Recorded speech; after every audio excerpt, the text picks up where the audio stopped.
وعلى آله وصحبه أجمعين أما بعد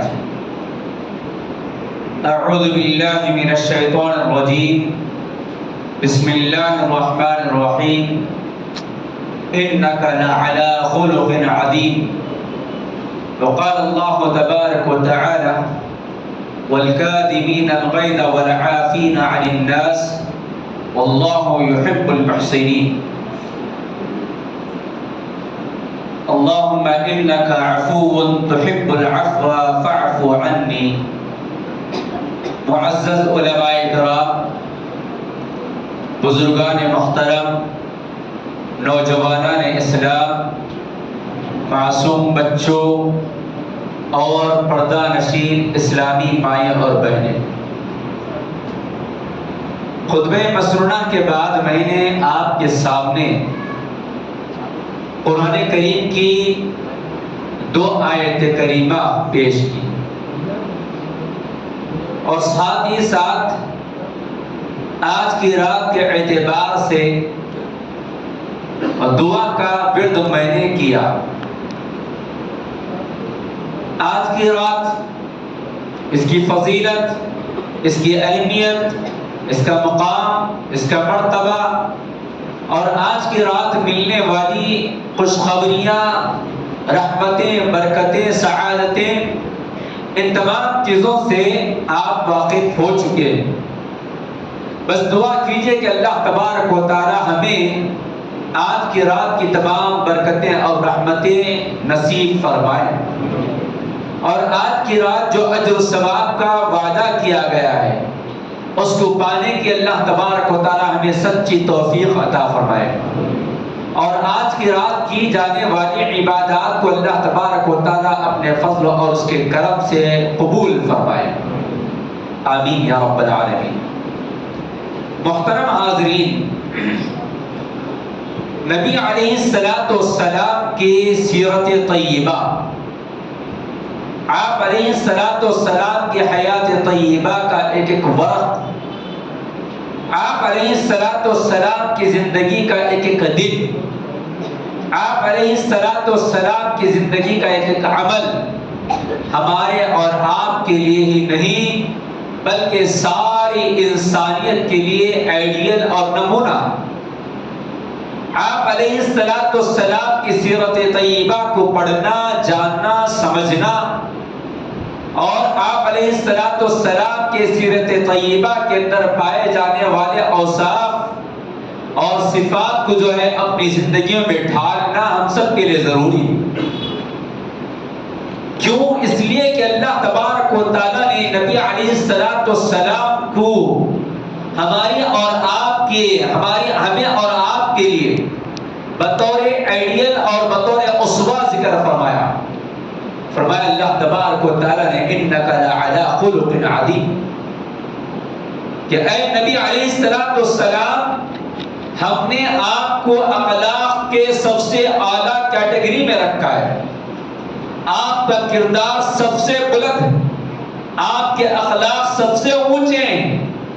اللہ تبارک و تعالیٰ نے قرآن کریم میں نبی علیہ السلام کے اخلاق کو اپنانے کا حکم دیا اور اسی میں کامیابی اور کامرانی کی ضمانت بتائی.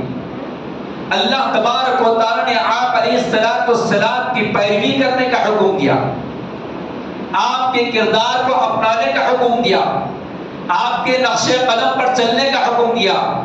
فرمایا اللہ تبارک و تعالیٰ نے لقد کان لکم فی رسول اللہ اسوۃ حسنہ، تحقیق کہ تم سب کے لیے رسول اللہ صلی اللہ علیہ وسلم کی ذات اسوہ ہے، نمونہ ہے. لہذا آپ علیہ السلام کے عادات، آپ علیہ السلام کے اخلاق، آپ علیہ السلام کے اطوار، ان تمام چیزوں کو جان کر ایک مسلمان کو چاہیے کہ وہ اپنی زندگی کے اندر اس کو لے کر آئے. اور حقیقت یہی ہے کہ آپ علیہ السلام اس قدر با اخلاق تھے، بلند اخلاق والے تھے کہ اپنا تو اپنے بلکہ غیر بھی آپ علیہ السلام کے اخلاق کریمانہ کی گواہی دیا کرتے تھے. آپ صلی اللہ علیہ وسلم کے اخلاق ہی سے دین پھیلا. دشمنان اسلام اور باطل تحریکیں دنیا کے سامنے اس بات کو باور کروانے کی کوشش کرتے ہیں کہ اسلام تلوار کے زور سے پھیلا ہے، بلکہ یہ سراسر پروپیگنڈا ہے، سراسر جو ہے بیکار کی گفتگو ہے، کیونکہ اسلام نبی علیہ السلام کے اخلاق سے پھیلا اور نبی علیہ السلام کی پیاری تعلیمات سے پھیلا ہے، اور آپ کے پیروکار حضرات صحابہ کے اخلاق سے اسلام پھیلا ہے۔ اسلام تلوار کے زور سے نہیں پھیلا، اسلام نبی علیہ السلام کے اخلاق سے پھیلا۔ نبی علیہ السلام نے دشمن سے بدلہ لیا بھی تو اخلاق سے لیا، نبی علیہ السلام نے دشمن کا مقابلہ کیا بھی تو اخلاق سے کیا، چاہے وہ انفرادی دشمنی کا معاملہ ہو کہ اجتماعی دشمنی کا معاملہ ہو، وہ میدان جہاد کا معاملہ ہو کہ کوئی اور معاملہ، ہر معاملے میں آپ علیہ السلام نے دشمن کو اخلاق سے مارا، تلوار سے نہیں۔ دشمنوں کے دلوں کو آپ علیہ السلام نے اخلاق سے جیتا ہے، اور ساری دنیا کے اوپر آپ علیہ السلام کا نام لیا اور سنا جاتا ہے، اور آپ صلی اللہ علیہ وسلم کے پیروکار، آپ صلی اللہ علیہ وسلم کے سچے پیروکار حضرات صحابہ نے دنیا کے گوشے گوشے میں پہنچا تو نبی کے اخلاق کو لے کر پہنچا، توحید کی دعوت دے توحید کی دعوت کے ساتھ ساتھ نبی علیہ السلام کے اخلاق کریمانہ کا ثبوت پیش کیا، اور دیکھتے ہی دیکھتے دشمن دائرے اسلام میں داخل ہو گیا۔ آپ علیہ السلام اس قدر پیکر تھے، اخلاق کے اعلیٰ اخلاق کے پیکر تھے کہ ساری دنیا کے اندر آپ صلی اللہ علیہ وسلم سے اونچا اور اعلیٰ اخلاق کی کسی کے ساتھ مثال نہیں دی جا سکتی۔ کوئی ذات ایسی ہے جس کی مثال نبی کے ساتھ دی جائے اخلاق میں، یہ ہو نہیں سکتا ہے۔ آپ علیہ السلام کے اخلاق بچوں کے ساتھ، بوڑھوں کے ساتھ، اپنوں کے ساتھ، غیروں کے ساتھ، رشتہ داروں کے ساتھ، اجنبیوں کے ساتھ، شہر والوں کے ساتھ، دیہات والوں کے ساتھ، امیروں کے ساتھ، غریبوں کے ساتھ، اپنوں کے ساتھ، خواتین کے ساتھ، ہر ایک کے ساتھ آپ علیہ السلام کے اخلاق کے نمونے ہمیں ملتے ہیں۔ خیوں کے ساتھ آپ صلی اللہ علیہ وسلم کا سلوک کیا رہا، شرین اور پرند کے ساتھ آپ صلی اللہ علیہ وسلم کا سلوک کیا رہا۔ آپ صلی اللہ علیہ وسلم کے ساتھ لڑنے کے لیے، نعوذ باللہ اسلام اور اہل اسلام کے خاتمے کے لیے میدان میں اترے ہوئے دشمن کے ساتھ آپ صلی اللہ علیہ وسلم نے کیسا پیارا سلوک کیا، یہ تمام کی تمام چیزیں نبی علیہ السلام کی سیرت کے اندر موجود، نبی صلی اللہ علیہ وسلم کے سیرت کے اندر موجود ہیں۔ غلاموں کے ساتھ آپ کا کیا سلوک رہا، قیدیوں کے ساتھ آپ کا کیا سلوک رہا، بچوں کے ساتھ کیا سلوک رہا، بیواؤں کے ساتھ کیا سلوک رہا، مظلوموں کے ساتھ کیا سلوک رہا، ظالموں کے ساتھ کیا سلوک رہا، شجر اور حجر کے ساتھ آپ کا کیا سلوک رہا، سارے کے سارے سلوک کو ایک جگہ جمع کر دیا گیا، آپ علیہ السلام کے اخلاق کو اجاگر کیا گیا۔ ضرورت اس بات کی ہے کہ ہم اور آپ سچے مومن اور سچے مسلمان بننے کے لیے، سچے متبع سنت بننے کے لیے نبی علیہ السلام کے ان اعلیٰ اخلاق کو پڑھنا ہوگا، سمجھنا ہوگا اور اپنی زندگیوں میں نافذ کرنا ہوگا۔ انہی اخلاق کریمانہ کے اندر سے ایک صفت جو آج ہمارے اندر ناپید ہوتی جا رہی ہے، ایک خوبی جو مسلمانوں کے اندر ہونی چاہیے، ایک خوبی جو مومنوں کی خوبی ہے، وہ آج ہمارے درمیان سے ختم ہو رہی ہے، اور پھر آج کی جو رات ہے وہ مغفرت طلب کرنے کی رات ہے، اپنے گناہوں کو معاف کروانے کی رات ہے۔ جس دعا کو آج ہم اور آپ کثرت سے پڑھا کرتے ہیں، اس کا معنی اور اس کا مفہوم سمجھتے ہوئے اگر ہم اپنی اپنی زندگیوں کا جائزہ لیں تو ہمیں خود کو معلوم ہوگا کہ آج ہمارے درمیان وہ صفت کس قدر کم پائی جا رہی ہے۔ وہ صفت کیا ہے؟ معاف کرنے کی صفت، عفو اور درگزر کرنے کی صفت، یہ اعلیٰ اخلاق کے نمونوں میں سے ایک نمونہ ہے، اعلیٰ صفات میں سے ایک صفت ہے۔ ایک بہترین مومن، ایک بہترین مسلمان، ایک بہترین انسان کی کوالٹی ہے۔ اللہ تبارک و تعالیٰ سے ہم سب امید رکھتے ہیں، اللہ تبارک و تعالیٰ سے ہم سب جو یقین کے ساتھ درخواست کرتے ہیں، گزارش کرتے ہیں، اللہم انک عفو تحب العفو فاعف فاعف عنی، اے اللہ آپ العفو ہیں، اے اللہ آپ معافی مانگنے کو پسند کرتے ہیں، اے اللہ آپ ہمیں معاف فرما دیجئے۔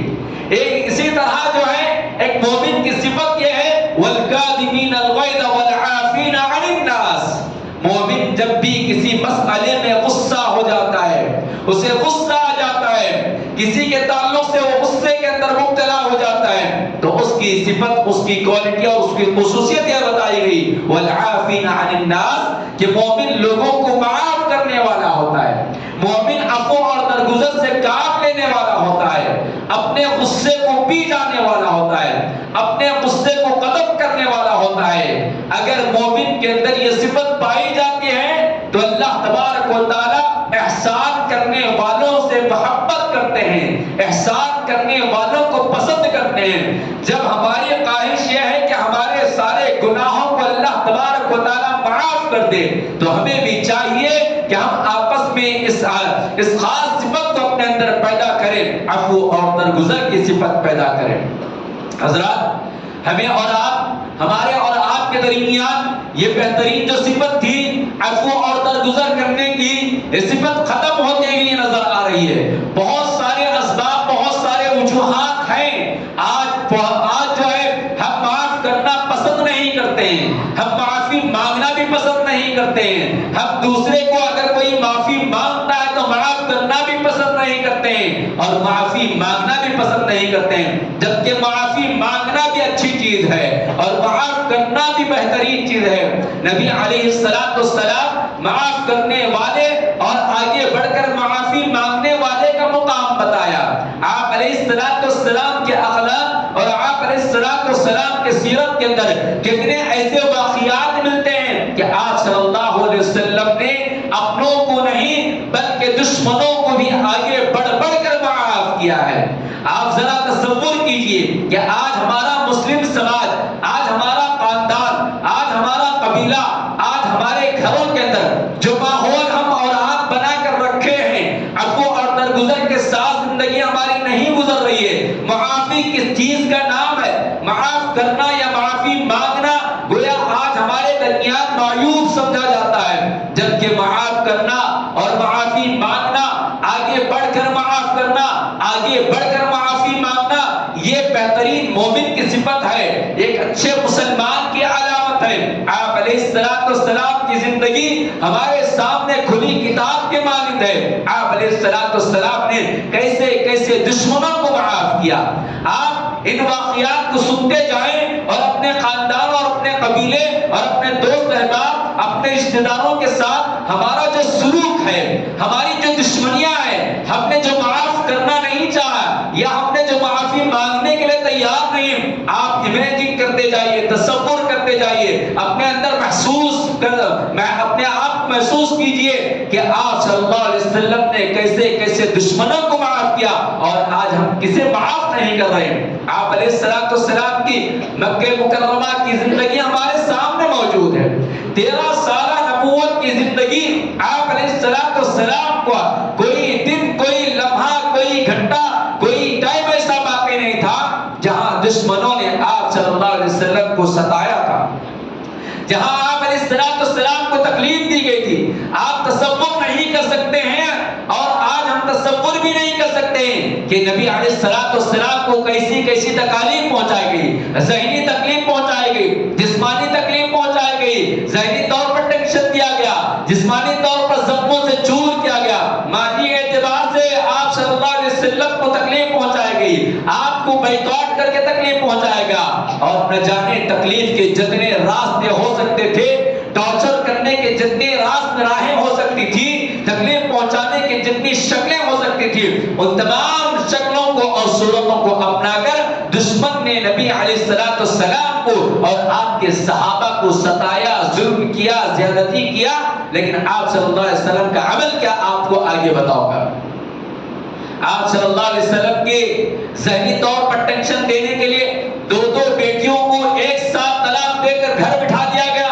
یہاں بہت سارے باپ بیٹھے ہوئے ہیں، تھوڑی دیر کے لیے سوچیں کہ اگر اللہ نہ کرے ہمارے بیٹی کے ساتھ یہ معاملہ پیش آتا تو ہماری رات کی نیند ختم ہو جاتی، ہمارے دن کا چین ختم ہو جاتا۔ ہمارا سکون ختم ہو جاتا، ہمارا کھانا پینا بدمزہ ہو جاتا، اس لیے کہ ہماری بیٹی مظلوم بن کر مجبور بن کر گھر میں آ کر بیٹھی ہے۔ آپ صلی اللہ علیہ وسلم کو ذہنی طور پر پریشان کرنے کے لیے اور میدان دعوت میں آپ صلی اللہ علیہ وسلم کو رکاوٹ پیدا کرنے کے لیے اس طرح کا معاملہ کیا گیا۔ آپ سوچئے کہ جب نبی علیہ السلام کے گھر میں پکنے کے لیے آندھی چڑھائی جاتی، چولہے پر کھانا پکنے کے لیے پکانے کے لیے چڑھایا جاتا، تو آپ کے پڑوس سے، آپ کے پڑوس کی دیوار سے ان آندھیوں کے اندر، ان برتنوں کے اندر کچرا ڈال دیا جاتا، کچرا ڈال دیا جاتا۔ کیا آپ علیہ السلام کو جو یہ تکلیفیں دی گئی ہے، کیا اس طرح کی کوئی تکلیف آج ہمیں دی جاتی ہے؟ پکوانے کے لیے تیاری ہوتی اور بازو سے کچرا ڈالا جاتا، اور ڈالنے والے کوئی غیر نہیں بلکہ آپ کی چچی تھی ڈالنے والی۔ آپ علیہ السلام میدان دعوت میں جاتے، میں صرف اشارے اور کنایات کے ذریعے گفتگو کر رہا ہوں، پورے مکمل واقعات آپ کے سامنے نہیں سنا رہا ہوں۔ آپ علیہ السلام اپنے گھر سے نکلتے، توحید کی دعوت دینے کے لیے جاتے، بندوں کو بندوں کی غلامی سے نکالنے کے لیے جاتے۔ آپ صلی اللہ علیہ وسلم سامنے والے کی بھلائی کے لیے جا رہے ہیں، لیکن دشمن ہے کہ آپ کو اپنا بھلا سمجھنے کے بجائے، آپ کو اپنا خیر خواہ سمجھنے کے بجائے، آپ صلی اللہ علیہ وسلم کو اپنا دشمن سمجھ رہا ہے، اور پھر آپ صلی اللہ علیہ وسلم کو تکلیف پہنچا رہا ہے۔ ابو جہل آپ صلی اللہ علیہ وسلم جب آگے آگے چلتے تو آپ صلی اللہ علیہ وسلم کو کنکریاں مارا کرتا، جہاں کہیں کھڑے ہو کر آپ صلی اللہ علیہ وسلم توحید کی دعوت دیتے تو کہتا کہ دیکھو یہ پاگل ہے، نعوذ باللہ، یہ مجنون ہے، یہ شاعر ہے، یہ جو ہے رشتوں کو توڑنے والا ہے، باپ اور بیٹے کے درمیان، میاں اور بیوی کے درمیان تفریق پیدا کرنے والا ہے، نعوذ باللہ یہ جادوگر ہے، تم اس کی باتوں میں نہ آؤ۔ اس طرح ابو جہل ابو لہب پر کام ہوا کرتا تھا۔ آپ علیہ السلام میدان دعوت میں جاتے، آپ صلی اللہ علیہ وسلم کو تکلیف دی جاتی، وہ کعبۃ اللہ جہاں ایک سجدہ کرنے کے لیے ہم اور آپ ترس جاتے ہیں، ایسے کعبۃ اللہ میں نبی علیہ السلام جب نماز کے لیے کھڑے ہو جاتے اور جب سجدے میں چلے جاتے تو آپ علیہ السلام کو دشمن نے کیسے کیسے تکلیف پہنچائے۔ ایک دشمن آیا، نبی علیہ السلام کے گلے میں چادر ڈالا اور موڑنا شروع کر دیا، یہاں تک کہ آپ علیہ السلام کو بہت زیادہ تکلیف ہوگی۔ حالت سجدے میں آپ صلی اللہ علیہ وسلم کو اس طرح ستایا گیا۔ آپ علیہ السلام سجدہ کر رہے ہیں، دشمن نے فیصلہ کیا اور چیلنج کیا کہ فلاں علاقے میں آج اونٹ کاٹا گیا ہے، وہاں سے اونٹ کی گندگی کون لائے گا اور محمد کے پیٹھ پر کون رکھے گا؟ نعوذ باللہ، آپ علیہ السلام کو تکلیف پہنچانے کے لیے وہ اونٹ کی گندگی لائی گئی اور آپ کے بدن اتھر پر اور آپ کی پیٹھ پر حالت سجدے میں رکھی گئی، اور آپ صلی اللہ علیہ وسلم کو سجدے سے اٹھنے میں دشواری ہو گئی۔ آپ علیہ السلام کو کن ناحیوں سے نہیں ستایا گا؟ آپ علیہ السلام کو زبانی طور پر لوگوں میں افواہ پھیلائی جاتی تھی کہ آپ صلی اللہ علیہ وسلم جادوگر ہیں، شاعر ہیں، پاگل ہیں، مجنون ہیں، دیوانہ ہیں، نعوذ باللہ، اور آپ صلی اللہ علیہ وسلم کو جسمانی تکلیفیں اس طرح دی جاتی تھی۔ آپ علیہ السلام کو کیسی تکلیفیں دی گئی؟ آپ صلی اللہ علیہ وسلم کو آخری میں جو تکلیف دینا چاہتے تھے، سارے کے سارے دشمن جمع ہو گئے، آپ صلی اللہ علیہ وسلم کے حجرے مبارکہ کو گھیر لیے اور انہوں نے فیصلہ کر لیا تھا کہ جب صبح نماز کے لیے نکلیں گے تو ہم سب کے سب ایک ساتھ مل کر حملہ کر دیں گے، اور نہیں معلوم ہوگا کہ کس نے قتل کیا ہے اور کسی سے بدلہ لینا ان کے لیے مشکل ہو جائے گا۔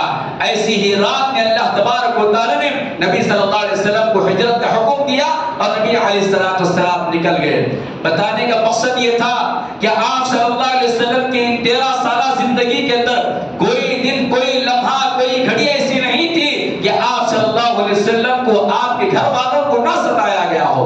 ہجرت سے پہلے تقریباً 3 سال نبی علیہ السلام اپنے کمزور صحابہ کے ساتھ، اپنے بزرگ صحابہ کے ساتھ، اپنے چچا کے ساتھ، اپنی بوڑھی بیوی کے ساتھ اور بہت سارے بچوں کے ساتھ بلکتے ہوئے، سسکتے ہوئے، بے یار و مددگار، مجبوری کی حالت میں، مظلومیت کی حالت میں بیکاٹ کر دیا گیا۔ 3 سال پہاڑ کے درمیان رہ کر زندگی گزاری۔ صحابہ کے واقعات ہمیں ملتے ہیں، بہت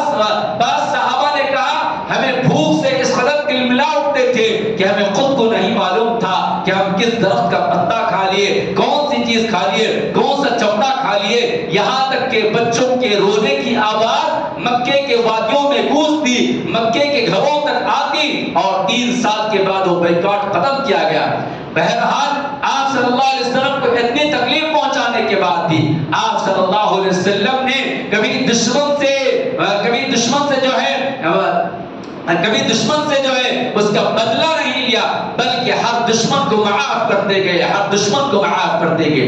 نبی علیہ السلام جو ہے ایک مرتبہ ایک جنگ سے واپس آ رہے ہیں, اور آتے آتے آپ صلی اللہ علیہ وسلم جو ہے ایک درخت کے نیچے لیٹ گئے اور اپنی تلوار کو درخت سے لٹکا دیا, اور آپ صلی اللہ علیہ وسلم آرام کر رہے ہیں. دشمن نے دیکھا کہ محمد اکیلے ہیں, تنہا ہے, اور کوئی ان کا ساتھی, کوئی ان کے ساتھ نہیں ہے, اور خود ان کی تلوار بھی جو ہے درخت سے لٹک رہی ہے. دشمن آیا, فوری طور پر اس تلوار کو لے لیا اور کہا من یمنعک منی یا محمد, اے محمد مجھ سے تمہیں کون بچائے گا, مجھ سے تمہیں کون بچائے گا. نبی ہیں, وقت کے پیغمبر ہیں, نبی علیہ السلام کی زبان سے نکلا اللہ اللہ بچائے گا.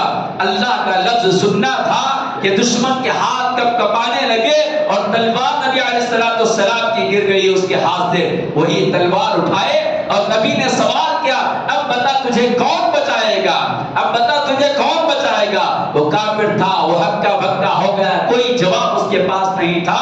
بہت ساری تفصیلات اس واقعے کے اندر موجود ہیں. آپ نے کہا جا میں تجھے معاف کر دیتا ہوں, آپ نے کہا جا میں تجھے معاف کر دیتا ہوں. ذرا تصور کیجئے کہ یہی واقعہ اگر ہمارے ساتھ پیش آیا ہوتا تو ہم اور آپ اسے موقع بھی نہیں دیتے, گفتگو بھی نہیں کر دیتے, بلکہ اسی کی تلوار یا اپنی ہی تلوار لے کر یا کسی اور چیز کے ذریعے جو ہے ہم اس کو قتل کر دیتے, اور اس کے بعد کہتے کہ اب بتا تیرا جواب یہی ہے, اب تیرا جواب یہی ہے. جو سوال اس نے کیا تھا اس سوال کے جواب میں ہم یہ کام کیا کریں گے, پہلے اسے ختم کر دیں گے, سزا دیں گے, اور کہیں گے کہ یہی تیرا سوال کا جواب ہے. لیکن نبی علیہ السلام نے اسے معاف کر دیا.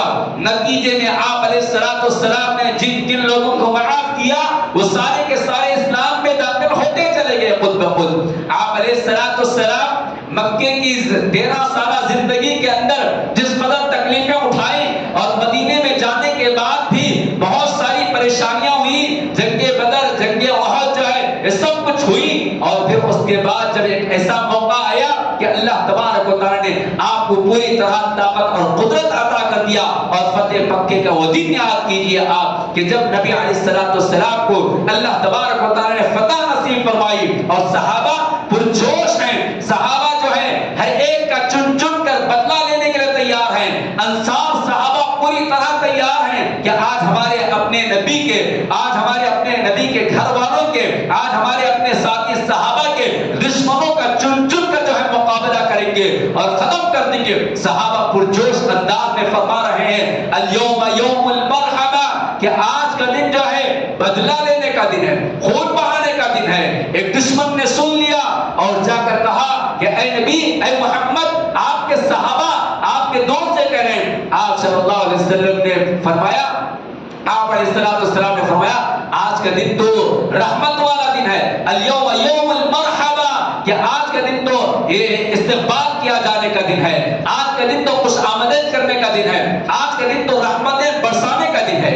ابو سفیان رضی اللہ تعالی عنہ جو اسلام لانے سے پہلے آپ صلی اللہ علیہ وسلم کے ساتھ دو میدانوں کے اندر آئے تھے, غزوہ احد کے, غزوہ بدر کے اندر, غزوہ احد کے اندر بھی, غزوہ احد کے اندر بھی آپ صلی اللہ علیہ وسلم کے ساتھ مد بھیڑ ہوئی تھی. لیکن جب فتح مکہ کا موقع آیا آپ صلی اللہ علیہ وسلم نے حضرت ابو سفیان رضی اللہ تعالی عنہ کو کتنا اونچا مقام دیا. حضرت عبداللہ, حضرت عباس رضی اللہ تعالی عنہ نبی صلی اللہ علیہ وسلم سے کہا کہ اللہ کے نبی علیہ السلام, ابو سفیان بڑا آدمی ہے, ابو سفیان بڑا آدمی ہے, سردار قسم کا آدمی ہے, آج اس کے لیے کوئی خوشخبری سنا دیجیے. آپ علیہ السلام نے کتنا بڑا اونچا مقام دیا ابو سفیان رضی اللہ تعالی عنہ کو. اسلام لانے سے پہلے آپ نے فرمایا من دخل دار ابی سفیان, جو آدمی ابو سفیان کے گھر میں داخل ہو جائے گا اس کے لیے امن ہے, اس کے لیے سلامتی ہے, اور جو آدمی کعبۃ اللہ میں داخل ہو جائے گا اس کے لیے بھی امن اور سلامتی ہے. گویا کعبۃ اللہ میں داخل ہونے والے کے لیے جو امن سفیان رضی اللہ تعالی عنہ کے گھر میں داخل ہو جائے گا تو اس کے لیے بھی جو ہے معافی کا اعلان ہے اور امن و سلامتی کا پیغام اس کو دیا گیا۔ آپ علیہ السلام مکے کو فتح کرنے کے بعد میدان میں مکے کو فتح کرنے کے بعد صحن میں کھڑے ہو گئے، آپ کے سامنے آپ کے کٹر اور جانی دشمن کھڑے ہیں، سو سارے کے سارے سر کھڑے ہیں، وہ سارے کے سارے چہرے آپ کے سامنے ہیں، جو آپ کی بیٹیوں کو، جو آپ کی بیوی کو، جو آپ کے چچا کو، جو آپ کے صحابہ کو اور آپ کو ہر طرح سے ستایا تھا، ہر طرح سے تکلیف پہنچائی تھی، وہ سارے کے سارے لوگ کھڑے ہیں اور پوری قوت ہے، پوری طاقت ہے۔ آپ صلی اللہ علیہ وسلم چاہیں ایک اعلان کر دے کافی ہے کہ اے میرے صحابہ ان سب کے سر قلم کر دو، تو دیکھتے ہی دیکھتے سب کا سر قلم ہو سکتا تھا، اور پھر جو ہے وہ حقدار بھی تھے کہ انہوں نے جو ظلم کیا تھا آپ پر اور آپ کے صحابہ پر، اس کا بدلہ لیا جا سکتا تھا، لیکن آپ صلی اللہ علیہ وسلم نے کیا کہا؟ آپ علیہ السلام نے کیا کہا؟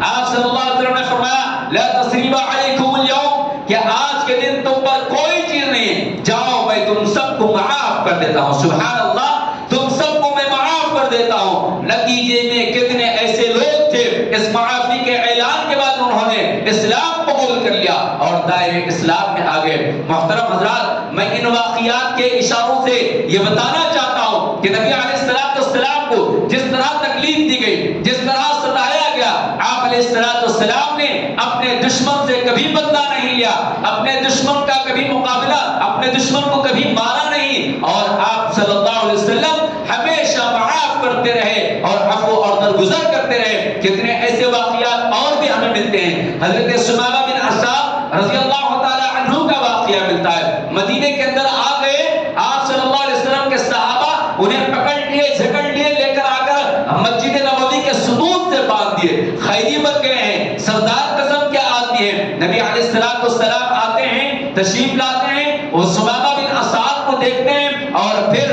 آپ صلی اللہ علیہ وسلم نے فرمایا سمامہ تم کیا چاہتے ہو، تم کیا چاہتے ہو؟ سمامہ غیظ و غضب کا اظہار کرتا ہے، غیظ و غضب کا اظہار کرتے ہیں، غصے کا اظہار کرتے ہیں، غرور اور تکبر کی گفتگو کرتے ہیں، آپ صلی اللہ علیہ وسلم کے ساتھ بد اخلاقی کا معاملہ کرتے ہیں۔ آپ صلی اللہ علیہ وسلم سے کہتے ہیں کہ زمین پر تم سے زیادہ بدنما اور بدصورت نعوذ باللہ کوئی اور نہیں ہے۔ اس قدر گفتگو کرنے کے باوجود آپ علیہ السلام مسکرا کر چلے جاتے ہیں، صحابہ کو حکم دیتے ہیں کہ سردار قسم کا آدمی ہے، کسی قسم کی کوئی تکلیف نہ پہنچے۔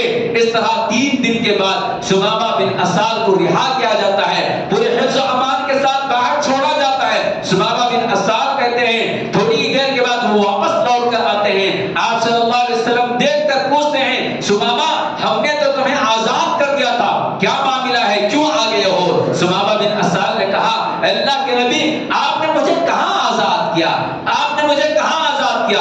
آپ کا اخلاق، آپ کا کردار، آپ کی عادت، آپ کی گفتگو، آپ کا رہن سہن، آپ کی تعلیمات، آپ کا دین جو ہے مجھے اپنا گرویدہ بنا لیا ہے، میں آپ کا گرویدہ بن چکا ہوں، میں آپ کا غلام بن چکا ہوں، میں جو ہے اسلام قبول کرنے کے لیے تیار ہوں۔ یہ تھے سمامہ بن اساد جو آپ صلی اللہ علیہ وسلم کے صحابہ کے ساتھ زیادتی کیے، لیکن باوجود آپ صلی اللہ علیہ وسلم کے ساتھ جو ہے بہت برا معاملہ کرنے کے بعد آپ صلی اللہ علیہ وسلم نے انہیں معاف کر دیا، نتیجے میں وہ اسلام قبول کریں۔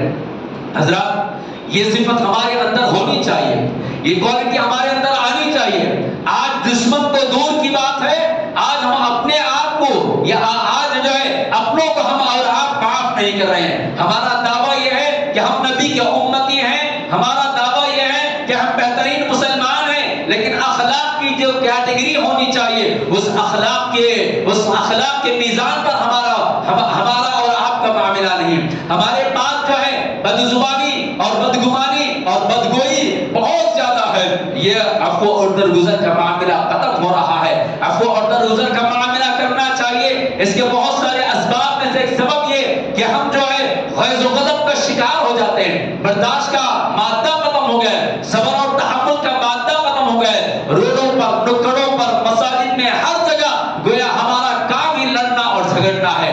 نرمی کے ساتھ پیش آنا، گفتگو نرم انداز میں کرنا، سامنے اگر کوئی الجھ رہا ہے تو خاموشی کے ساتھ چلا جانا، سامنے اگر کوئی گالی دے رہا ہے تو اپنی زبان کو بند کر کے چلے جانے اس میں ہمارے لیے صحیح اس میں ہماری بے عزتی ہے یا ہماری کمزوری ہے سمجھ رہے ہیں؟ نہیں، بلکہ اگر عفو اور درگزر کا معاملہ کرتے ہوئے آگے بڑھ گئے تو اسی میں ہمارے لیے بھلائی ہے۔ اللہ تبارک و تعالیٰ نے مومنوں کی صفات کا تذکرہ کرتے ہوئے کیا فرمایا؟ والکاظمین الغیظ والعافین عن الناس، کہ جو غصے کو پی جاتے ہیں اور غصے کے وقت میں جو اپنے آپ کو کنٹرول میں رکھ لیتے ہیں اور لوگوں کو معاف کر دیتے ہیں، یہ اللہ تبارک و تعالیٰ نے ایسے لوگوں کو محسنین میں شمار فرمایا، احسان کرنے والوں میں شمار فرمایا۔ میرے بھائیوں، آج جو ہے آپ اٹھا کر دیکھ لیجئے، سوشل میڈیا کے اندر جتنی نیوز آتی ہیں، آج اخباروں میں اٹھا کر دیکھ لیجئے جتنے جرائم ہو رہے ہیں مسلم سماج کے اندر، آئے دن جو ہے جرائم پر جرائم بڑھتے جا رہے ہیں۔ قتل کرنے سے بھی پیچھے نہیں ہٹ رہے ہیں، مارنے توڑنے سے بھی پیچھے نہیں ہٹ رہے ہیں۔ ہر کوئی گویا لڑنے اور جھگڑنے پر تلا ہوا ہے، ہر کوئی گویا اسلام کو جو ہے روڈ کے اوپر ایک تماشا بنا کر پیش کر رہا ہے۔ وجہ کیا ہے؟ ہمارے اندر سے صبر ختم ہو گیا ہے، ہمارے اندر سے تحمل ختم ہو گیا ہے، ہم جو ہے ایڈجسٹ ہونے کی عادت ختم کر لیے ہیں، برداشت کرنے کا معاملہ ختم ہو گیا ہے، اور یہ پوری کی پوری لڑائی کس کے ساتھ ہے؟ اپنوں کے ساتھ ہے، اپنے بھائی کے ساتھ، اپنے چچا کے ساتھ، اپنے رشتہ دار کے ساتھ، اپنے دوست کے ساتھ اور اپنے مسلمان بھائی کے ساتھ ہے۔ ہماری پوری قوت، ہماری پوری طاقت، ہمارا پورا غیظ و غضب، ہماری پوری چال و چلن جو ہے اگر کسی کے خلاف یوز ہو رہی ہے تو وہ اپنوں کے ساتھ ہو رہی ہے، جبکہ صحابہ کرام رضی اللہ تعالی علیہ اجمعین کی جو کوالٹیز بیان کیے گئے، آپ صلی اللہ علیہ وسلم کے دوستوں کے جو صفات بیان کیے گئے وہ کیا ہے؟ محمد الرسول اللہ والذین معه اشداء علی الکفار رحماء بینہم۔ کہاں ہے آج ہمارے درمیان یہ رحم؟ کہاں ہے آج ہمارے درمیان یہ رحم اور کرم کا معاملہ؟ بھائی بھائی سے لڑ رہا ہے، باپ بیٹے سے لڑ رہا ہے، بیٹا باپ سے لڑ رہا ہے، چچا بھتیجے سے لڑ رہا ہے، دوست دوست سے لڑ رہا ہے، ایک دوسرے کا خون خرابہ کر رہے ہیں۔ خون خرابہ کرنے میں اور قتل کرنے میں گویا کوئی بڑا جرم ہی نہیں سمجھا جا رہا ہے، قتل اس قدر عام ہو گیا ہے کہ یہ گناہ ہی نہیں سمجھا جا رہا ہے، جبکہ قتل جو ہے یہ گناہ کبیرہ کے اندر شمار ہے۔ ہمارا شہر پتہ نہیں اسے کہاں سے نظر لگ گئی ہے کہ روزانہ قتل کے واقعات پیش آ رہے ہیں، روزانہ مار دھاڑ کے واقعات پیش آ رہے ہیں۔ وجہ کیا ہے؟ کہیں پارکنگ کا مسئلہ ہے، کہیں روپیہ 2 روپے کا معاملہ ہے، کہیں دوستی کا معاملہ ہے، کہیں کسی اور کا معاملہ ہے۔ روزانہ سوشل میڈیا پر ہی پریسمنٹ کیے جا رہے ہیں، ہر کوئی پریسمنٹ کر رہا ہے، ہر کوئی اپنا دکھڑا جو ہے سوشل میڈیا پر سنا رہا ہے۔ میرے مسلمان بھائیوں، ان سوشل میڈیا کو دیکھنے والے کون کون لوگ ہوں گے، کیسے کیسے لوگ ہوں گے، انہیں کیا معلوم، انہیں کیسے پتا چل جائے گا؟ انہیں پتا چل جائے گا کہ آپس میں ہمارا معاملہ کیسے ہے، ہم آپس میں کس طرح رہ رہے ہیں، ہمارا اتحاد قدم، ہماری طاقت قدم، ہماری قوت قدم، ہمارا ٹیلنٹ قدم، ہماری صلاحیتیں قدم ہیں۔ کیوں؟ اس لیے کہ ہم آپس میں لڑنے جھگڑنے کے اندر ہی مصروف ہیں۔ جو تھوڑے بہت کاروبار کے معاملات ہیں، زمین کے مسئلے مسائل ہیں، رشتوں کے مسائل ہیں، دوستوں کے مسائل ہیں، نہ جانے چھوٹے چھوٹے جو دنیاوی قرض و غائب کے مسائل ہیں، ان کو لے کر آج ہم جو ہے ایک دوسرے کا قتل کر رہے ہیں، ایک دوسرے کا قتل کر رہے ہیں۔ اس کے بہت سارے اسباب اور وجوہات میں سے ایک سبب یہ ہے کہ ہمارے اندر سے ایمان اور اسلام کی غیرت ختم ہو گئی ہے، ایمان اور اسلام کی غیرت ختم ہو گئی ہے، عفو اور درگزر کا جو اونچا مقام ہے وہ ختم ہو گیا ہے۔ بس ہم تمنا کرتے ہیں کہ اللہ ہمیں معاف کر دے، لیکن ہم کسی کو معاف کرنے کے لیے تیار نہیں ہیں، ہم آگے بڑھ کر ہم معاملے کو ختم کرنے کے لیے تیار نہیں ہیں۔ ایک تو معاملہ بازار کا معاملہ ہے، دوستیوں کا معاملہ ہے، جہاں روزانہ قتل و غارت گیری ہو رہی ہے۔ آج اگر ہم اپنے خاندان کا جائزہ لیں، اپنے رشتہ داروں کا جائزہ لیں، تو نہ جانے ہمارے خاندانوں میں، نہ جانے ہمارے رشتہ داروں میں کتنے لوگوں سے ہمارا رشتہ ٹوٹا ہوا ہے، کتنے لوگوں سے ہماری بات چیت بند ہے، کتنے لوگوں کو ہم نے سلام کلام کرنا بند کر دیا ہے۔ کہیں پھوپھا ناراض ہے، کہیں چچا ناراض ہے، کہیں بھتیجا ناراض ہے، کہیں بہن ناراض ہے، کہیں بھائیجان ناراض ہے، کہیں بڑا بھائی چھوٹے بھائی سے، کہیں چھوٹا بھائی بڑے بھائی سے ناراض ہے، اور یہ دشمنیاں اس قدر طویل پکڑ رہی ہیں کہ نہ جانے سالہ سال ہونے کے باوجود بھی ہم آپس میں ملنے کے لیے تیار نہیں، ہم آپس میں ایک دوسرے کو معاف کرنے کے لیے تیار نہیں، اور ہماری آرزو یہ ہے کہ ہمارے گناہ معاف کر دیے جائے۔ نبی علیہ السلام کی وہ مشہور معروف حدیث آپ نے بارہا سنا ہوگا کہ ہمارے اعمال، نبی صلی اللہ علیہ وسلم نے کیا فرمایا؟ میری امت کے نام اعمال ہر پیر کی شام اور ہر جمعرات کو جو ہے اللہ تبارک و تعالیٰ کے ہاں پہنچ جاتے ہیں، اللہ تبارک و تعالیٰ کے پاس پہنچتے ہیں، اللہ تبارک و تعالیٰ تمام کے اعمال کو قبول فرماتے ہیں، سوائے ان دو بندوں کے، سوائے ان دو بندیوں کے جو آپس میں تعلقات قطع کیے ہوئے ہیں، جو آپس میں بات چیت نہیں کرتے ہیں، جو آپس میں تعلقات کو توڑ کر رکھے ہیں، ایسے لوگوں کے اعمال اللہ تبارک و تعالیٰ معلق رکھ دیتے ہیں، قبول نہیں کرتے ہیں۔ تو پھر یہ ہماری نمازیں، یہ ہمارے سجدے، یہ ہمارے قیام اللیل کا اہتمام، یہ ہماری دعائیں، یہ ہمارے ذکر و اذکار، یہ ہمارے صدقات و خیرات، یہ ہمارے حج اور عمرے، یہ ہمارے قربانیاں، جتنی نیکیاں ہم نے کمایا ہے ان تمام نیکیوں کا کیا فائدہ ہے جب اگر قبول ہی نہ ہو؟ اس وقت تک اللہ تبارک و تعالیٰ ان نیکیوں کو جو ہے معلق رکھ دیتے ہیں جب تک کہ ہم آپس میں نہ ملتے ہیں، جب تک کہ ہم آپس میں نہ ملتے ہیں۔ جائزہ لیجئے، بیٹھیے، بیٹھے ہیں آپ، سن رہے ہیں، آپ جو ہے تصور میں اپنے پورے خاندان کو لے کر آئیے، آپ جو ہے سسرال والوں سے، آپ کے اپنے بھائیوں سے، آپ کے اپنے خاندان میں کن کن لوگوں سے آپ کا رشتہ ٹوٹا ہوا ہے، کن باتوں پر ٹوٹا ہوا ہے؟ چھوٹی چھوٹی موٹی موٹی باتیں جو مسلم سماج کے اندر پائی جاتی ہیں، اور وہی چھوٹی چھوٹی باتیں ہیں، کیا معاملات ہیں؟ کوئی بڑا معاملہ نہیں، دین کے نام پر بات چیت بند نہیں ہے، توحید کے نام پر بات چیت بند نہیں ہے، کوئی ہمارا رشتہ دار شرک کے اندر ملوث ہے اس لیے ہم نے تعلق ختم کر لیا ہے، سمجھاتے سمجھاتے نہ سمجھنے کی وجہ سے کوئی بدعت کے اندر مبتلا ہے، اس کو سمجھانے کے باوجود، سنت کی اہمیت بتانے کے باوجود وہ بدعت سے باز نہیں آ رہا ہے، کوئی جو اللہ کا نافرمان ہے اس لیے میں نے اس سے تعلق ختم کیا ہے، نہیں، ان مسائل پر تو بہت کم، اللہ کے بہت کم بندوں نے اللہ تبارک و تعالیٰ کے لیے محبت اور اللہ تبارک و تعالیٰ کے لیے دشمنی مول لی ہوگی۔ لیکن ہماری جو دشمنیاں ہے، من جملہ ہماری جو دشمنیاں ہے، وہ دشمنیاں دنیا کو لے کر ہے، کہیں جائیداد کا مسئلہ ہے، کہیں دعوت کا مسئلہ ہے، کہیں رشتوں کا مسئلہ ہے، چھوٹی چھوٹی باتیں، کوئی 1 گز زمین کے لیے، کوئی 100 گز زمین کے لیے، کوئی 50 گز زمین کے لیے، کوئی 1000 کے لیے، کوئی 50,000 کے لیے، کوئی صرف اس لیے لڑ رہا ہے، بہن اس لیے ناراض ہے کہ بھائی بیٹے کی شادی کیا اور بھائی جو ہے دعوت دینے کے لیے خود نہیں پہنچا، دعوت دینے کے لیے خود نہیں پہنچا، میری مائیں یہاں بیٹھی ہوئی ہیں، میری بہنیں یہاں بیٹھی ہوئی ہیں، ان کا نظریہ، ان کا ذہن یہی ہوتا ہے کہ بھائی نے آ کر ہمیں دعوت نہیں دی اس لیے اب ہم شادی میں نہیں جائیں گے، اس لیے ہم شادی میں نہیں جائیں گے، اس لیے اس نے ہماری عزت نہیں کی تو ہم اس کی صورت نہیں دیں گے، نہیں دیکھیں گے۔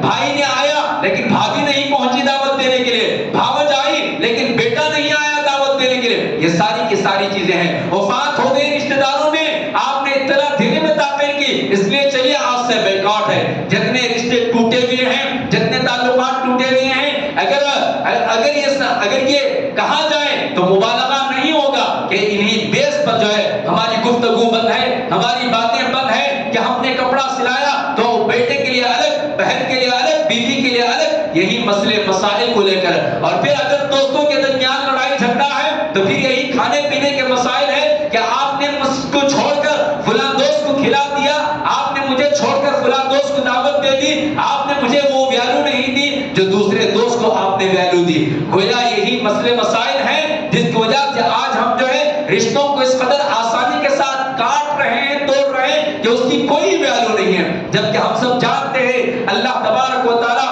جب جو ہے صلہ رحمی کو پیدا کیا، صلہ رحمی کو پیدا کیا تو صلہ رحمی کیا ہو؟ صلہ رحمی اللہ تبارک و تعالیٰ کے پیروں کو تھامی، اللہ تبارک و تعالیٰ کے پیروں کو پکڑی اور گڑ گڑائی، اے اللہ مجھے تو نے کیوں پیدا کیا ہے؟ تیرے بندے، تیری مخلوق میرے ساتھ زیادتی کریں گے، میری اہمیت ان کے سامنے نہیں، میری اہمیت وہ نہیں جانیں گے۔ اللہ تبارک و تعالیٰ نے صلہ رحمی کو تسلی دیتے ہوئے کیا کہا؟ صلہ رحمی کو تسلی دیتے ہوئے اللہ نے کہا اے صلہ رحمی جو تجھ سے جڑے گا وہ گویا مجھ سے جڑے گا، جو تجھ سے جڑے گا گویا وہ مجھ سے جڑے گا، جو تجھ سے کٹے گا گویا وہ مجھ سے کٹے گا۔ ہم بولتے ہیں، سنتے ہیں، سناتے ہیں، معلوم ہے، لیکن کہاں آج ہم ملنے کے لیے تیار ہیں؟ کہاں ہم رشتہ داری کو جوڑنے کے لیے تیار ہیں؟ کہاں ہم رشتوں کو نبھانے کے لیے تیار ہیں؟ بہو ساس کا معاملہ ہے، داماد اور سسرے کا معاملہ ہے، داماد بن گیا تو گویا وہ یہ تصور میں ہے کہ مجھے 4 سنگ لگ چکے ہیں، اب مجھ سے بڑا کوئی نہیں ہے، اس قدر ایکشن اور اس قدر ایکٹنگ کرتا ہے کہ سسرال والے اس کے غلام ہیں، سسرال والوں کی کوئی حیثیت نہیں ہے۔ ساس بن گئی تو گویا یہ سمجھتے ہیں کہ اب میں پوری دنیا کی رانی ہوں، مہارانی ہوں، جو چاہے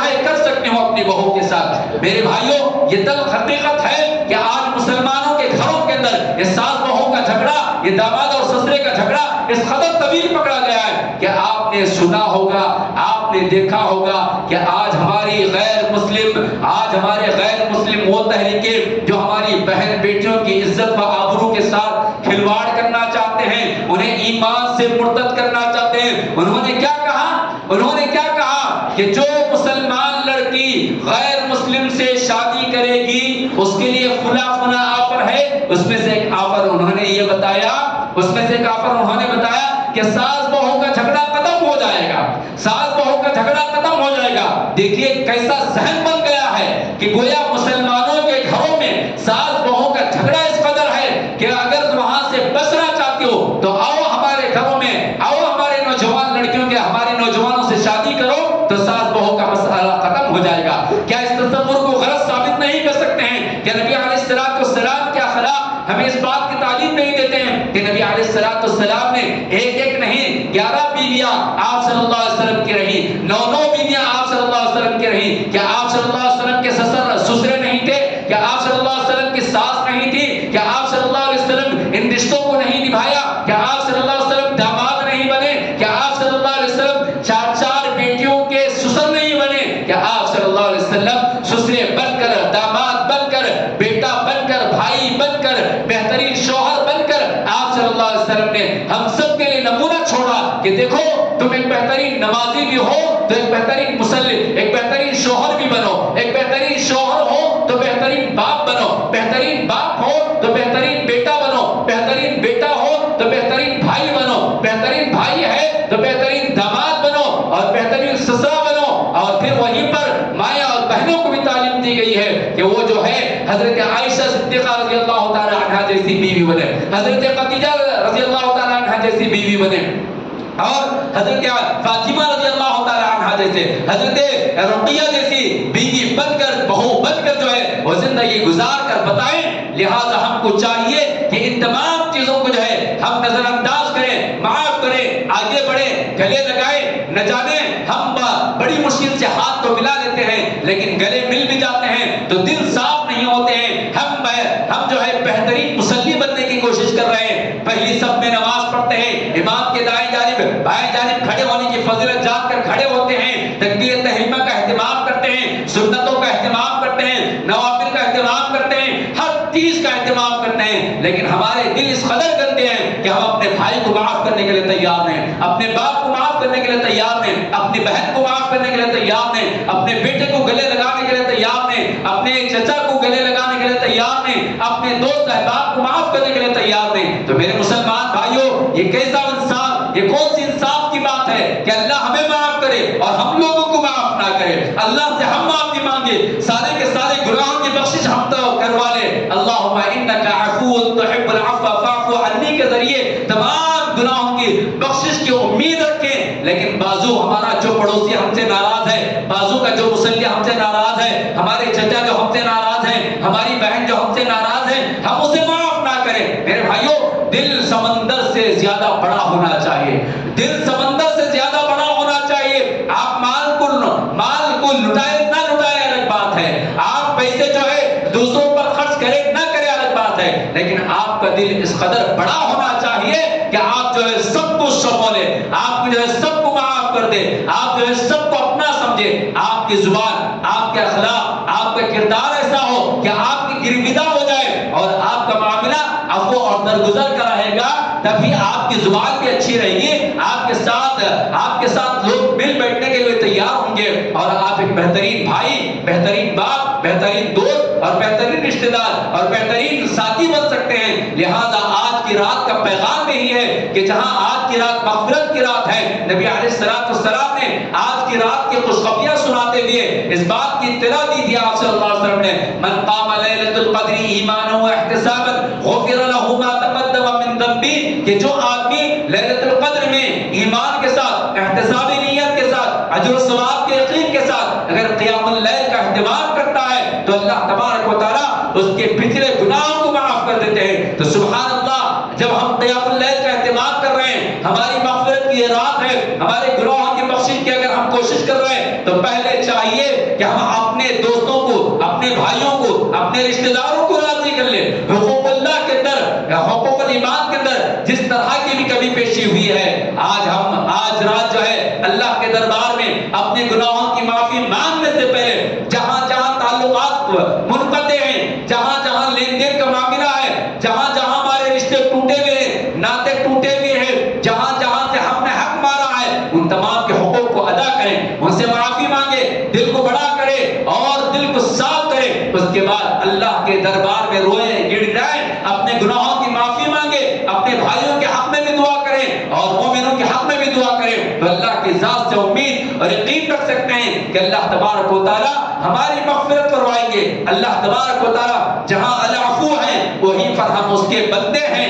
جب ہم اس کے بندے ہیں تو اس بات کے اندر جو ہے ہمیں بھی نبی علیہ الصلوۃ والسلام کے اخلاق کو اپناتے ہوئے عفو اور درگزر کا معاملہ کرنا چاہیے. میرے بھائیوں, خدا سے کلام یہی ہے کہ ہمارے اندر جو برداشت کا مادہ ہونا چاہیے وہ برداشت کے مادے کو پیدا کرے, صبر اپنے اندر پیدا کرے, تحمل اپنے اندر پیدا کرے, غصے کو کنٹرول میں رکھے. نبی نے کیا فرمایا؟ مومن کو غصہ آتا ہے, کب آتا ہے؟ مومن کو غصہ بہت دیر سے آتا ہے اور غصہ بہت جلد چلے جاتا ہے, اور جو ہے اس کے برعکس غیر مومن کو غصہ بہت جلدی آتا ہے اور بہت دیر سے چلے جاتا ہے. لیکن آج دیکھنے کو مل رہا ہے کیا جوان, کیا بوڑھا, کیا ادھر عمر, ہر ایک کو جو ہے غصہ گویا اس قدر آ جاتا ہے کہ ایک سیکنڈ کے اندر وہ معاملہ کرنے کے لیے تیار ہو جاتا ہے. گاڑیاں چلتی چلتی ٹکرا گئی, روڈ کے اوپر بحث, روڈ کے اوپر لڑائی, روڈ کے اوپر گالی گلوچ, ایک دوسرے کے کپڑے پھاڑ لینا, ایک دوسرے کو مارنا, ایک دوسرے کو برا بھلا کہنا, ایک دوسرے کی جو ہے عزت و آبرو کے ساتھ کھلواڑ کرنا, یہ عام سی بات ہو گئی ہے. میرے بھائیوں, غصہ اس قدر جلدی نہیں آنا چاہیے. مومن کو غصہ بہت دیر سے آنا چاہیے اور بہت جلد چلے جانا چاہیے. غصہ آنے پر کیا کرنا ہے؟ نبی نے اس کے بھی آداب بتا دیے ہیں. ٹھہرے ہوئے ہیں, بیٹھ جائیے, بیٹھے ہوئے ہیں لیٹ جائیے, وضو کر لیجئے, پانی پی لیجئے اور اس جگہ سے آگے چلے جائیں, معاملہ ختم ہو جائے گا. آج بیوی کا غصہ جو ہے شوہر پر, اور شوہر کا غصہ بیوی پر, اور بیوی کا غصہ بچوں پر, اور بچوں کا غصہ بازار پر. ہر کوئی جو ہے غصے کے اندر پوری زندگی گزار رہا ہے, جبکہ غصہ ہمارے لیے کس قدر نقصان دہ ہے ایک الگ موضوع ہے. دینی اعتبار سے, دنیاوی اعتبار سے, سائیکالوجی کے اعتبار سے غصہ میرے اور آپ کے لیے کس قدر زہر ہے. اگر آپ ایک ساتھ 1 لیٹر زہر بھی پی لیتے ہیں تو شاید کہ وہ نقصان فوری طور پر ہو جائے, مگر غصہ جو ہمیں برباد کر رہا ہے, ہمیں نفسیاتی طور پر, ہمیں جسمانی طور پر, سائیکالوجی طور پر, مالی اعتبار سے, رشتوں کے اعتبار سے, ہر جگہ یہ غصہ جو ہے ہمیں برباد کر کے چھوڑ رہا ہے. لہٰذا ہم کو جو ہے غصہ آنے سے پہلے کنٹرول کر لینا چاہیے. اپنی طاقت کا یا اپنے بیک گراؤنڈ کا مظاہرہ نہ کریں کہ صحابہ کے اندر طاقت نہیں تھی. کیسی مثالیں صحابہ کے اندر موجود ہیں, انہوں نے معاف کر دیا, عفو اور درگزر کے ساتھ معاملہ پیش آیا. میں نے نبی کی چند مثالیں آپ کے سامنے پیش کی ہے, صحابہ کی بھی بے شمار مثالیں ہمارے پاس موجود ہیں. اور والکاظمین الغیظ والعافین عن الناس, یہ آیت کریمہ کو جب لونڈیوں نے پڑھ کر سنایا تو ان کے آقاؤں نے کیسے کیسے معاف کر دیا ہے. لہٰذا ہم کو چاہیے کہ ہم اپنے آپ کو جو ہے عفو اور درگزر کے دائرے میں لے کر آئیں, معاف کرنے کی عادت ڈالیں, دل کو صاف رکھیں, دل کو آئینے کی طرح پاک رکھیں, معاملے کو جب کا تب حل کر لیں, سارا ہاتھ سال نہ لگائے. ایک مومن ہے, ایک انسان ہے, فطری طور پر جو ہے وہ کسی سے ناراض ہوتا ہے, فطری طور پر غصہ اس کے اندر آ جاتا ہے. تو نبی علیہ السلام نے اس کے لیے اجازت دی. کیا اجازت ہے؟ نبی علیہ السلام نے فرمایا ایک مسلمان کو اپنے غصے کے اظہار کے لیے 3 دن سے زیادہ کا وقت نہیں ہے. لا يحل للمسلم ان يهجر اخاه فوق 3, کہ 3 دن سے زیادہ جو ہے کوئی مسلمان کسی مسلمان سے گفتگو نہ کرے, گفتگو بند نہ کرے, گفتگو بند نہ رکھے. 3 دن اپنے غصے کو کنٹرول کرنے, اپنے غصے کو یا اپنے پر آئی ہوئی پریشانی یا اپنے ساتھ جو تکلیف دی ہے اس تکلیف کو بھلانے کے لیے گویا 3 دن کافی ہیں. اللہ تبارک و تعالیٰ سے دعا ہے, اللہ تبارک و تعالیٰ آج کی رات ہمیں اس بیان کے ختم ہوتے ہی فون اٹھا کر جتنے رشتہ دار ہم سے ناراض ہیں, جتنے دوستوں سے ہمارے تعلقات منقطع ہیں, جتنے مسئلے مسائل ہیں, اللہ تبارک و تعالیٰ ہم سب کو آگے بڑھ کر معافی مانگنے والا بنائے. اللہ تبارک و تعالیٰ ہم سب کو جو ہے آگے بڑھ کر معاف کرنے والا بنائے. اے اللہ, آپ کی جو صفت العفو ہے, اے اللہ آج جو ہم آپ آج کی رات ہم آپ سے جو مغفرت کی تمنا کر رہے ہیں، جو آرزو اور جو یقین اور ایمان کے ساتھ آپ کے دربار میں دعا کر رہے ہیں، اللہ اسی طرح ہمارے دلوں کو پاک و صاف کر دیجئے۔ اللہ ہمیں آپس میں رشتوں کو نبھانے والا بنائیے۔ اللہ ہمارے رشتے جو ٹوٹے ہوئے ہیں اللہ انہیں جوڑنے والا بنا دیجئے۔ اللہ نبی کے علیہ السلام کے اعلیٰ اخلاق کو اپنانے والا بنا دیجئے۔ اللہ اخلاق کے ذریعے مسلم سماج میں اور برادران وطن میں اسلام کا تعارف کروانے والا بنا دیجئے۔ اللہ نبی کے اخلاق کو ہر میدان میں اپنانے والا بنا دیجئے۔ اللہ نبی کے اخلاق کو مسجد میں، گھر میں، مارکیٹ میں، بازار میں، اللہ ہر جگہ نبی کے اخلاق کو اپنانے والا ہمیں بنا دیجئے۔ اللہ آج کی رات آپ کی جانب سے جو خوشخبریاں اور بشارتیں ہیں اللہ وہ تمام چیزیں آج ہمیں عطا فرمائیے۔ اللہ ہم سب کی مغفرت فرمائیے۔ اللہ ہماری عبادات کو قبول فرمائیے۔ اللہ ہمارے قیام اللیل کو قبول فرمائیے۔ اللہ ہمارے جو بھائی اعتکاف میں بیٹھے ہیں اللہ ان کے اعتکاف کو قبول فرمائیے۔ اللہ جو دعائیں ہم کر رہے ہیں اللہ سب کے ساری کی ساری دعاؤں کو قبول فرمائیے۔ اللہ جو ہم مانگ رہے ہیں اور جو ہم مانگنے سے قاصر ہیں اللہ جس کے اندر ہماری دنیا اور آخرت کی بھلائی اور کامیابی ہے اللہ وہ تمام چیزیں آپ ہمیں عطا فرمائیے۔ اللہ ہمیں جو بیمار ہیں شفا کاملہ عاجلہ عطا فرمائیے۔ اللہ جو بیمار رہنے کے باوجود بھی آپ کے گھروں کو لازم پکڑیں اللہ ان پر اور رحم اور کرم فرمائیے۔ اللہ ان کو صحت و عافیت عطا فرمائیے۔ اللہ جو گھروں میں بیمار ہیں دواخانوں میں بیمار ہیں اللہ ان سب کو شفا کاملہ عاجلہ عطا فرمائیے۔ اللہ جن بھائیوں نے اور جن بہنوں نے ہم سے دعا کی درخواست کیا اور نہ کیے اللہ تمام مومن مرد اور خواتین کو شفا کاملہ عاجلہ عطا فرمائیے۔ اللہ ہمیں حلال روزی روٹی عطا فرمائیے۔ اللہ ہمارے رزق میں خیر و برکت عطا فرمائیے۔ اللہ ہماری زندگیوں میں برکت عطا فرمائیے۔ ہمارے عمروں میں زندہ خیر و برکت عطا فرمائیے۔ اللہ ہمیں اپنے والدین کی خدمت کر کر آپ کو راضی کرنے والا اور جنت حاصل کرنے والا بنا دیجیے۔ اللہ آج کی رات کے لیے جو بد نصیبیں بتائی گئی ہیں اللہ ان میں سے ہمیں ناشمار کیجیے۔ اللہ خوش نصیبوں میں ہمیں شامل فرما دیجیے۔ اللہ رمضان بالکل مختصر سا ہمارے درمیان موجود ہے اللہ اس مکمل رمضان میں اللہ صحیح معنی میں آپ کی بندگی کر کر آپ کو راضی کرنے والا اور خوش کرنے والا بنا دیجیے۔ اللہ ہماری دعاؤں کو قبول فرمائیے۔ اللہ مسلمانوں پر رحم فرمائیے۔ اللہ ہماری مساجد کی حفاظت فرمائیے، مدارس کی حفاظت فرمائیے۔ اللہ آئے دن رمضان کے اندر بھی اللہ آپ کے گھروں کو توڑنے کا اور آپ کے بندوں اللہ مسلمانوں کی جائیداد کو لوٹنے کا معاملہ چل رہا ہے اللہ انہیں ہدایت عطا فرمائیے۔ اللہ ہندوستان کے ماحول کو بدل دیجیے۔ اللہ ہندوستان کے ماحول کو بدلنے کے لیے اللہ ہم سب کو اپنے آپ کو بدلنے کی توفیق عطا فرمائیے۔ اللہ حرمین کی حفاظت فرمائیے۔ اللہ حرمین کی خدمت کرنے والے خادموں کی حفاظت فرمائیے۔ اللہ مسجد اقصی کو آزاد فرما دیجیے۔ اللہ مسجد اقصی کو آزاد فرما دیجیے۔ اللہ مسجد اقصی کو آزاد فرما دیجیے۔ اللہ جتنے نیک بندے اور بندیاں پوری دنیا سے آپ کے گھر کی زیارت کے لیے آپ کے گھر کے طواف کے لیے عمرے کے لیے پہنچے ہوئے ہیں اللہ ان سب کی حفاظت فرمائیے۔ اللہ دشمن سے ہمیں ہمیشہ چوکنا رہنے کی توفیق عطا فرمائیے۔ اللہ ہمیں بھولا ہوا سبق یاد کر کے اس پر عمل کرنے کی توفیق عطا فرمائیے۔ اللہ ہمارے درمیان جو بزرگان بیٹھے ہوئے ہیں اللہ ان کی زندگیوں میں خیر و برکت عطا فرمائیے۔ اللہ ان سے ہمیں فائدہ اٹھانے کی توفیق عطا فرمائیے۔ اللہ علماء جو گزر چکے ہیں ان کی مغفرت فرمائیے۔ اللہ جو علماء موجود ہیں ان کی قدر کرنے اور ان کے ساتھ مل بیٹھنے کی اللہ ہم سب کو توفیق عطا فرمائیے۔ آمین۔ بارک اللہ لنا ولکم فی القرآن العظیم ونفعنا وإياكم بالآيات والذكر الحكيم إنه تعالى جواد بر رؤوف رحيم ورب الحليم۔ والسلام عليكم ورحمة الله وبركاته۔